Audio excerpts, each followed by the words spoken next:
એવા વિચાર રજૂ કરું છું કે જેની હાલના સમયમાં ખૂબ જ જરૂર છે, તો તે છે ચારિત્ર્ય નિર્માણથી રાષ્ટ્ર નિર્માણ. દેશના તમામ નાગરિકો શ્રેષ્ઠ ચારિત્ર્ય નિર્માણ થકી રાષ્ટ્ર નિર્માણ શક્ય છે. સત્ય, પ્રામાણિકતા, વફાદારી, નિષ્ઠા, પરોપકાર, ત્યાગ, લાગણી, શૌર્ય જેવા મૂલ્યો જીવનમાં ઉતારવાથી ચારિત્ર્ય નિર્માણ થાય છે. સદ્ગુણોનો સરવાળો અને દુર્ગુણોની બાદબાકી માણસના ચારિત્ર્ય નિર્માણનો પાયો છે.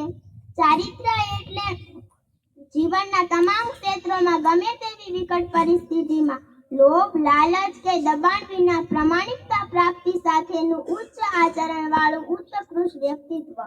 ચારિત્ર્ય નિર્માણની જરૂર શા માટે? તો તેનો જવાબ છે કે રાષ્ટ્રના તમામ ક્ષેત્રોમાં ગમે તેવી વિકટ પરિસ્થિતિમાં લોભ, લાલચ કે દબાણ વિના પ્રામાણિકતા પ્રાપ્તિ સાથેનું ઉચ્ચ આચરણવાળું ઉત્કૃષ્ટ વ્યક્તિત્વ. ચારિત્ર્ય નિર્માણની જરૂર શા માટે? તો તેનો જવાબ છે કે રાષ્ટ્રના તમામ ક્ષેત્રોમાં પ્રગતિ કરવા, રાષ્ટ્રપ્રેમી પ્રજા તૈયાર કરવા, રાષ્ટ્રને પોતાની મહત્તમ શક્તિઓ અર્પણ કરી શકે એવા ઉચ્ચ અને આદર્શ મૂલ્યોવાળા સ્વામી વિવેકાનંદ, મહારાણા પ્રતાપ, છત્રપતિ શિવાજી, ઝાંસીની રાણી લક્ષ્મીબાઈ, મહાત્મા ગાંધીજી, સરદાર પટેલ, ભગતસિંહ, બાબા સાહેબ આંબેડકર અને અબ્દુલ કલામ જેવા મહાપુરુષો પેદા કરવા. ચારિત્ર્યવાન માણસ જીવનભર સતત ઉર્જાવાન રહી અનેક પડકારો સામે ઝઝૂમશે, પણ ડરશે નહીં, થાકશે નહીં અને ઝબશે પણ નહીં. ચારિત્ર્ય ઘડતર કેવી રીતે થઈ શકે તેની વાત કરીએ તો બાળક માતાના ગર્ભમાં હોય ત્યારથી તેની શરૂઆત થાય છે. માતા પિતાના વિચારોનો પ્રભાવ ગર્ભમાં રહેલા બાળક પર પડે છે. બાળક બાળપણથી જ માતા પિતા, કુટુંબ અને મિત્રો પાસેથી સારા અને ખરાબ તમામ આચરણ શીખે.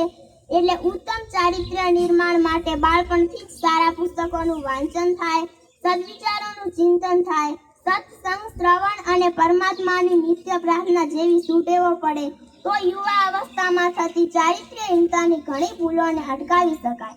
આજના ઘણા યુવાનો વ્યસન, ફેશન, દેખાદેખી અને સોશિયલ મીડિયાના દુરુપયોગના લીધે અધોગતિ તરફ જઈ રહ્યા છે. એવા તમામ યુવાનોને મારી નમ્ર વિનંતી છે કે આપ રાષ્ટ્રનું ભવિષ્ય છો, માટે હિંમતવાન બનો, કર્મયોગી બનો, જવાબદાર બનો, નિષ્ઠાવાન બનો. યુવાનની વાત આવે એટલે મને મેઘાણી સાહેબના શબ્દો યાદ આવે કે ઘટમાં ઘોડા થન ગણે, આતમ ભીંજે પાંગ, અણધી ઠેલી ભોમ પર યુવાન માડે આંખ.